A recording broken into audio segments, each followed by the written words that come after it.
Well, the hardest part was Trevor Lawrence, I thought, was going to have a better season than he did. He had a lot of drops by Calvin Ridley, a lot of near misses in the end zone. I don't think his receiver core completely helped him out, but I also think he didn't play to his potential. Now, he better because he better play to his paycheck now, not his potential, because this man is being paid big time. So let's talk about Trevor Lawrence at the top.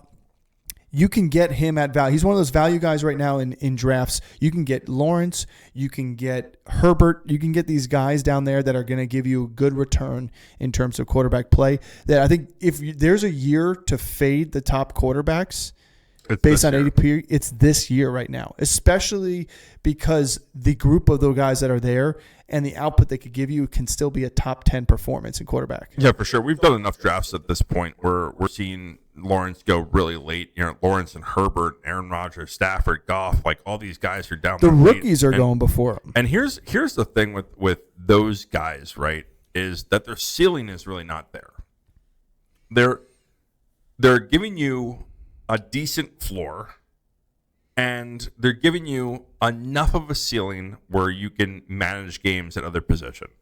So that's the reason you go and get a Trevor Lawrence. Well, but let me twist the argument a little bit there. Let me pull that thread. Pull it. Is Kirk Cousins last year, before his injury, was number 1 in yardage, or number 1 in touchdowns, number 2 in yardage in overall passing. Before his week 8 injury. So you're talking about a guy who hold on. You're talking about a guy with a to that sample. I need to destroy that argument really quick, because to that argument, all right, Tua was number 1 at that point. Well, he was number 1 in yardage. He was not number 1 in touchdowns. He was number 3 in touchdowns at that point last year. Yes, and Kirk had more fantasy points than he did. Sure, at that point. But in week 8, Tua. My point is, Tua was number 3 and was most in passing yards, and then after week 8, just fell off the charts. So you're looking at a smaller sample size and saying, "Oh, he was going to sustain that number 1 quarterback position all season long." Well, I'm not saying number 1. I'm just saying where you drafted Kirk Cousins last year, which is what we're drafting Trevor Lawrence right now. He has the opportunity to put up numbers. He doesn't have Justin Jefferson. No, but I'm not saying in comparison. I'm saying you're talking about you're drafting guys like this for their floor. Their floor is pretty darn high. They're not ceiling plays, but Kirk Cousins had some ceiling games. Well, yeah. So I'm just saying. What I'm saying is like their ceiling. There might be one of those guys in that batch, and here's really the Trevor Lawrence debate argument I want to have is, let's take a group of that guys. All right, let's take the Stafford. Let's say Stafford, Rodgers, Cousins, Goff, and Lawrence. And Lawrence, who are you taking? Like, Lawrence is not appealing to me out of any of those guys. I'd probably take him last out of all of them. I wouldn't take him last out of all of them. Who would you take below him? Cousins, because I just don't know about it after injury. That's the only thing that scares me about Cousins. And he's not throwing to Jefferson. No, I'm okay with that. But I could argue Rodgers because of the running game. I'm not a Jets fan, but I could argue Rodgers. But I agree. I mean, I'd rather have Goff. But yeah, I mean, you have the same running game in ETN. Kind of. You do with Brees. Kind of. I mean, like, again, and Stafford with Stafford. We've seen what they could do with those two guys when healthy. So my argument here is like there's not, for me, with Trevor Lawrence, he's milquetoast.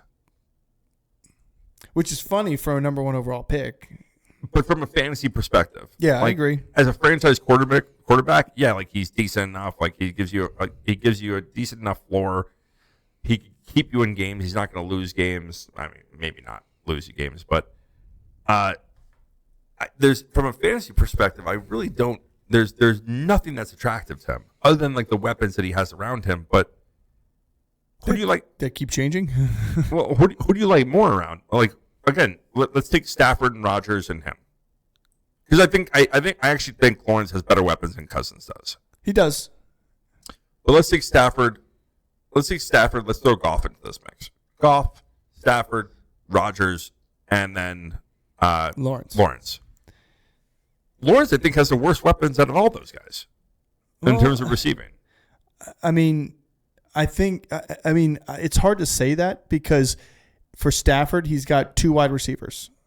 And then you have they're both 1A. Yeah, but I'm saying that's all he's got. When you talk about Rodgers, he's got a running back out the backfield. He's got Garrett Wilson, and then he's got some question marks who's going to be wide receiver 2, if Williams is going to be healthy enough or not. When you look at Lawrence, you have one of the best slot receivers in the game in Christian Kirk.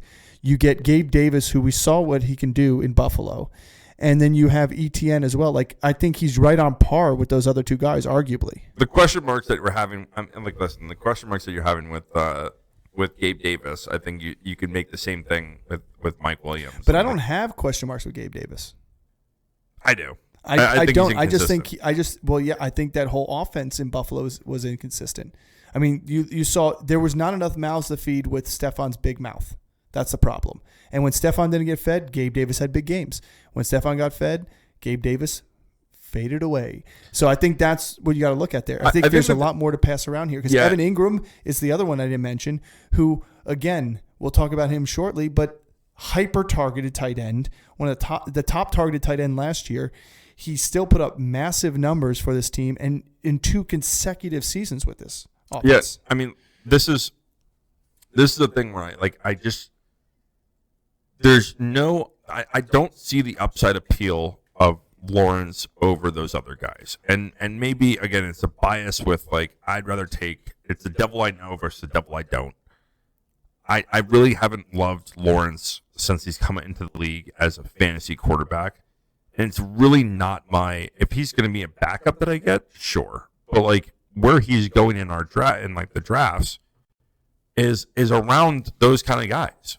Like, is he throwing up monster numbers where he's finishing as a top 10 quarterback? He finished top 8 the season before. He was 13 last year, 8 the season before. But this is why I like him over those other guys. Or, like, you could argue him over those other guys. The dude's rushing an average of probably 68 to 70 rushes a season. You're not getting that out of Rodgers. No. You're not getting that out of Stafford. No. And you're not getting that out of Goff. No. And you're getting touchdowns. Well, you are getting touchdowns, but he's also averaging about 4 touchdowns a season, rushing, and over 4.5 yards per carry. So, like, to me, at the end of the day, like, he's a rushing quarterback, quote unquote, not quite like your big time guys, but he adds that edge and that value to that total. Because he's only thrown for 17 in a season as his most. Fine, let's take those guys out and let's put a comparable guy with him because he's fallen in drafts too. Justin Herbert or Trevor Lawrence. Oh, I like Herbert more. Okay, but Herbert. So you're going to have an opportunity at those guys. But Herbert finished behind the past 2 seasons. Herbert's been hurt the last 2 seasons too. No, he wasn't hurt. He was only hurt last year. The season before, he finished behind. Okay.